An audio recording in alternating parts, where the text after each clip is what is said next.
سبب یہ ہوا کہ حضرت صاحب علیہ السلام کی پشت میں محمد کا نور تھا. اس نور کی وجہ سے یہ طوفان نور جو آیا یہ سارے کے سارے بچ گئے. وہاں سے نور چلا حضرت ابراہیم علیہ السلام کی پشت میں موجود تھا. جب حضرت ابراہیم علیہ السلام کو منجنیق میں رکھ کر آگ کی طرف پھینکا جا رہا تھا تو وہ پشت ابراہیم علیہ السلام کے وہ نور ابراہیم علیہ السلام کی پشت میں تھا. آگ گلزار بن گئی. آگ گلزار بن گئی. ابراہیم علیہ السلام کو آگ نے جلایا نہیں. وجہ وہ نور تھا. وجہ مصطفیٰ آپ ہیں. اسی لیے اعلیٰ حضرت علی رحمت امام عشق و محبت آپ ارشاد فرماتے ہیں فیض جلیل خلیل سے پوچھو آگ میں باغ لگاتے یہ ہیں. یہ جو باغ بن گیا یہ مصطفیٰ کریم کی وجہ سے. وہی نور حضرت اسماعیل سے کنانہ سے قریش سے بنی ہاشم سے عبد المطلب کی پشت میں پہنچا. ادھر ابرا کعبے کے اوپر حملہ کرنے کے لیے آ گیا. وہ نور حضرت عبد المطلب کی پشت میں ہے. ابرا ہاتھیوں کے ساتھ آ گیا اور اس نے کہا کہ میں تو کعبے کو ڈھانے کے لیے آیا ہوں. حضرت عبد المطلب جو حضور کے دادا جان ہے رضی اللہ تعالیٰ ہو سب کہے رضی اللہ تعالیٰ. یہ سارے مومن مسلمان ہیں. ان میں کوئی ایک بھی کافر نہیں. جبکہ دیوبند کا عقیدہ یہ ہے کہ نعوذ باللہ علیہ باللہ حضور کے والدین مشرک تھے. یہ ذہن رکھیں. انبیاء علیہ السلام حضرت آدم علیہ السلام سے لے کر عبداللہ تک رضی اللہ تعالیٰ عنہ اور بی بی حوا سے لے کر بی بی آمینہ رضی اللہ تعالیٰ عنہ تک کوئی بھی مشرک کافر نہ تھا. سارے کے سارے اللہ کی وحدانیت کا اقرار کرنے والے تھے. قرآن مجید فرقان حمید نے ارشاد فرمایا رب ذوالجلال نے ان تمام کے ایمان کی تصدیق فرمائی اور ارشاد فرمایا وَتَقَلُّبُكَ فِي السَّاجِدِينَ. اے محبوب علیہ السلام اللہ آپ کے دور کو ملاحظہ فرما رہا ہے کہ آپ تمام سجدہ کرنے والوں کی پشتوں سے ہو کر حضرت عبد المطلب کی پشت تک پہنچے ہیں. وہاں سے عبداللہ کی پشت تک یہ سارے کے سارے ساجدین تھے. اللہ کی عبادت گزار تھے اور انہی پشتوں میں سے ہو کر آپ عبداللہ کی پشت تک پہنچے. لیکن ابھی حضرت عبد المطلب کی پشت میں ہے. ابرا اپنی فوج کو لے کر آ گیا. ابرا کی فوج کی خاصیت یہ تھی کہ وہ سارے کے سارے ابرا کو سجدہ کرتے تھے. صرف انسان ہی نہیں بلکہ اس کے جتنے ہاتھی تھے یہ فوج ہاتھیوں کے ساتھ ہے. ہاتھیوں کے اوپر بیٹھ کر یہ ساری کی ساری فوج آئی اور گرانے کعبۃ اللہ کو آئے. سارے ہاتھی عبد المطلب کو سجدہ کرتے سوائے ایک ہاتھی اس کا نام تھا محمود. وہ سجدہ نہیں کرتا تھا. لیکن جو ہی حضرت عبد المطلب رضی اللہ تعالیٰ عنہ آپ ابرا سے ملنے کے لیے آئے تو وہ جو سفید ہاتھی تھا محمود نامی وہ حضور علیہ السلام حضرت عبد المطلب کے سجدے میں چھپ گیا. ابرا بڑا حیران ہوا کہ یہ کیا, اس نے تو کبھی مجھے سجدہ نہیں کیا, آج عبد المطلب کے سامنے کیسے چھپ گیا ہے. ہاتھی فصیح زبان میں بول اٹھا کہ عبداللہ کی طرف جھکنے کی وجہ یہ ہے, عبد المطلب کی طرف جھکنے کی وجہ یہ ہے کہ ان کی پشت میں محمد مصطفیٰ کا نور ٹھہرا ہے. جانور بھی جھک رہا ہے. جانوروں کو بھی پتا ہے کہ یہ اللہ کے نور ہے. اور یہاں نجد اور رائمنڈ کے خبیث ترین اولاد ان کو سمجھ میں نہیں آ رہے کہ یہ اللہ کے حبیب ہیں اور نور ہیں. وہ نور عبد المطلب کی پشت میں ہو تو ہاتھی بھی آپ کی طرف جھک جائیں اور سجدہ کریں. اور سنیے یہی نور عبد المطلب کی حضرت عبداللہ کی پشت میں آیا. حضرت سیدنا عبداللہ رضی اللہ تعالیٰ عنہ آپ حج کے ارادے سے نکلے اور صفا مروہ کی طرف اور جمرات کی طرف راستے میں قبیلے خاتون ملی، اس نے کہا کہ عبداللہ کیا آپ مجھ سے نکاح کریں گے؟ آپ نے کہا کہ پہلے میں جمرات کو کنکریاں مار دوں تو پھر واپسی پر میں نکاح آپ سے کر لوں گا، میں واپسی پر آپ سے نکاح کر لوں گا۔ جمرات کو کنکریاں ماری، جب حج سے فارغ ہوئے عبد المطلب نے فرمایا کہ اے بیٹا میں چاہتا ہوں کہ تیرا نکاح آمنہ کے ساتھ کر دوں، کیونکہ آمنہ نیک دینت پاک باز عفیفہ صدیقہ خاتون ہے، میں چاہتا ہوں کہ آپ کا نکاح ان کے ساتھ کر دوں۔ آپ نے فوراً نعم کہا اور ان سے نکاح فرما لیا۔ خلوت پاکیزہ ہوئی، عبداللہ کی پشت سے پاک رحم میں یعنی بی بی آمنہ کے رحم میں وہ نور منتقل ہو گیا۔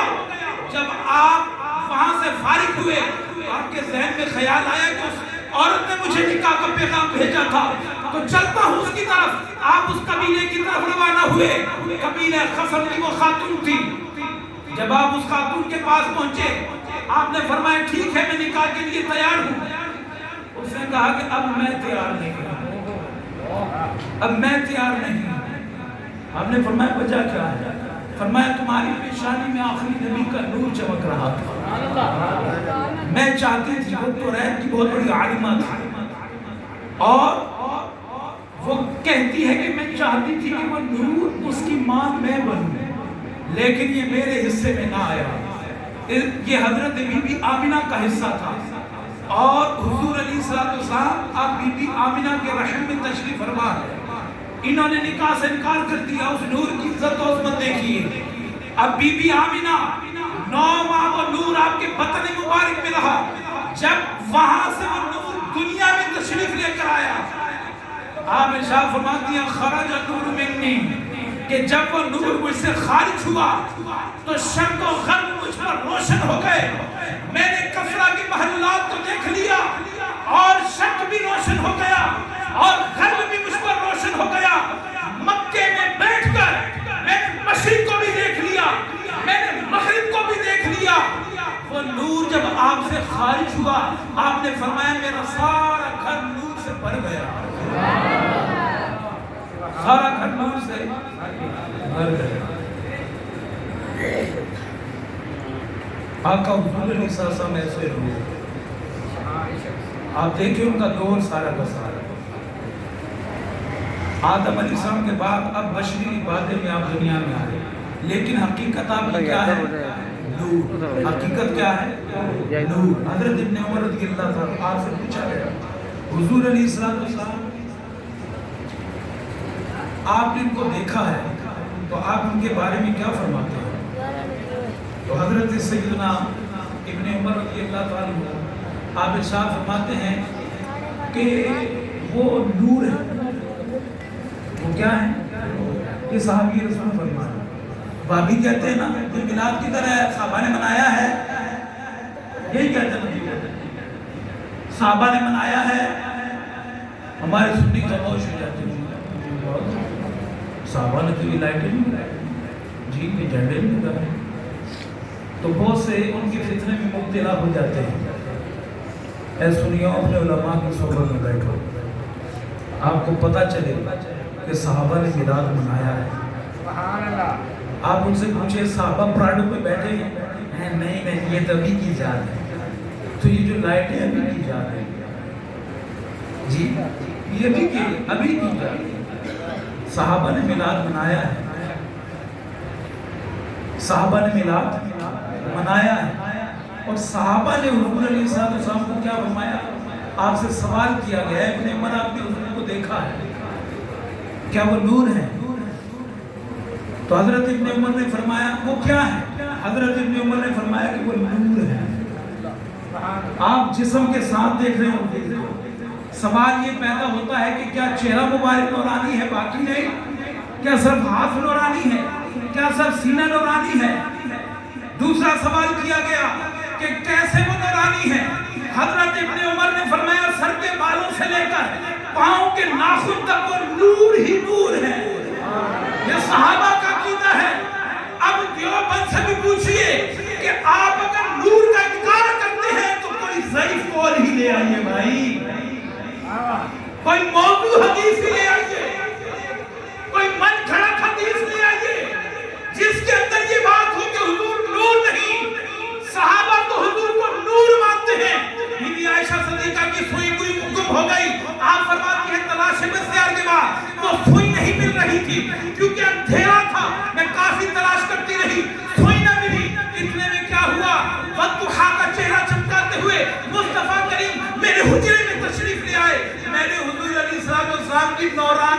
روشنی میں اس سوئی کو تلاش کر لیا۔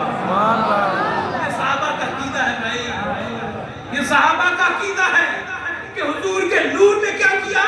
تلاش کر لیا میں اس سوئی کو۔ اور قیامت والے دن نور والے چہرے کن کے ہوں گے؟ یوم تبیض وجوہ وتسود وجوہ۔ بعض ایسے لوگ ہوں گے جن کے چہرے نورانی ہوں گے، روشن ہوں گے، تبیض نورانی روشن چہرے ہوں گے۔ یہ وہ لوگ ہیں گے جنہوں نے دنیا میں مصطفیٰ کریم پر نور مانا ہوگا۔ یہاں تو کسی کا چہرہ سیاہ ہے، کسی کا گورا چتا ہے، کوئی گندمی ہے، یہاں تو مختلف رنگ ہیں، لیکن سینے میں سب کے محمد مصطفیٰ کی محبت ہے، اور عقیدہ دل میں نور کا ہے کہ حضور علیہ السلام کی حقیقت نورانیت ہے، اور مشرقی مادے میں آپ دنیا کی مخلوق کی ہدایت کے لیے تشریف لے کر آئے۔ ایسا سچا عقیدہ جس کا ہوگا تب یبدو وجوہ، ان کے چہرے آخرت میں نور والے ہوں گے، اور تسود وجوہ، جن کے چہرے سیاہ ہوں گے ان کا عقیدہ پتہ کیا ہوگا؟ نبی تو کچھ بھی نہیں ہے، وہ کہیں گے یہ نبی تو نوز بلا کچھ بھی نہیں، چہرے سیاہ پھٹکارے ہوئے ہوں گے، یہاں گورے چھٹے ہوں گے، یہاں بستر اٹھا کے گلی گلی انہوں نے کلمے کی تبلیغ کی ہوگی، یہاں انہوں نے مدارس بنائے ہوں گے، یہاں بڑی ان کی ٹھاٹ کی زندگی ہوگی، یہاں سارے معاملات لوگوں کے سامنے ان کے بڑے اچھے ہوں گے، نمازیں پڑھ پڑھ کر محراب، ماتھوں پر سیاہ نشان ہوں گے، آنچیں ٹخنوں سے اوپر ہوں گے، مونچھیں حلق کٹی ہوئی ہوں گی، سر ان کے گنجے ہوں گے، یہاں تو بڑے نیک پارسا صورت والے ہوں گے، لیکن حضور کی نورانیت کا انکار کرنے والے ہوں گے، حیات النبی کے عقیدے کا انکار کرنے والے ہوں گے، حضور کی شفاعت کا انکار کرنے والے ہوں گے۔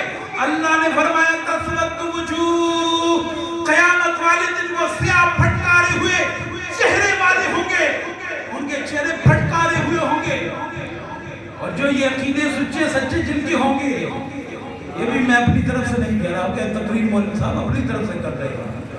آپ کو فتویٰ بتاتا ہوں امام جلال الدین سیوطی کا، اور امام جلال الدین سیوطی پتہ ہے کون ہے؟ امام جلال الدین سیوطی ایسا نہیں ہے کہ رامپور کہ کسی مسجد کے کسی امام کا میں نام دے رہا ہوں۔ امام جلال الدین سیوطی شافعی رحمۃ اللہ علیہ وہ بزرگ ہیں جن کی 63 سال عمر مبارک ہوئی، ان 63 سالوں میں آپ نے جاگتی آنکھوں سے، کن آنکھوں سے؟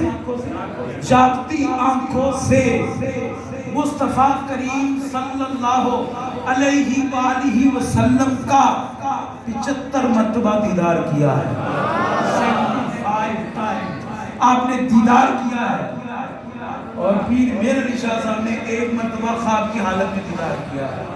تو پاکستان میں مہر علی ہو رہا ہے، جی مہر علی ہو رہا ہے، تو جلال الدین سیوطی کا کیا رتبہ ہوگا جنہوں نے 63 سال کے اندر 75 مرتبہ حضور کا دیدار کیا ہے۔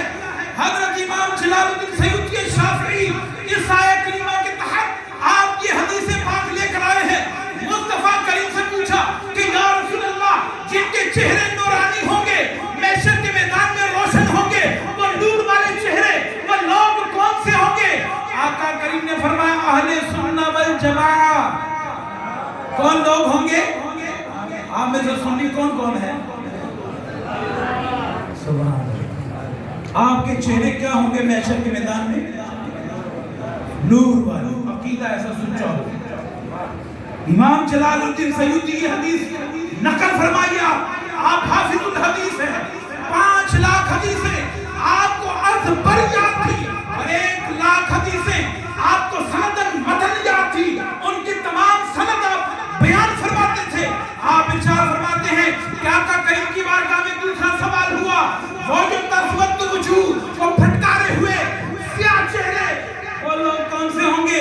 آقا کریم نے فرمایا اہل بدعہ، وہ گمراہ بدعتی ہوں گے جن کے چہرے سیاہ ہوں گے، محشر کے میدان میں جنہوں نے نور کا انکار کیا ہوگا۔ آج بدعتی کون ہے؟ یہ دیوبند بدعتی ہیں، اہل حدیث بدعتی ہیں۔ بتاؤ مصطفیٰ کریم کے دور میں کون تھا دیوبندی؟ ابو بکر صدیق کے دور میں دیوبندی کون تھا؟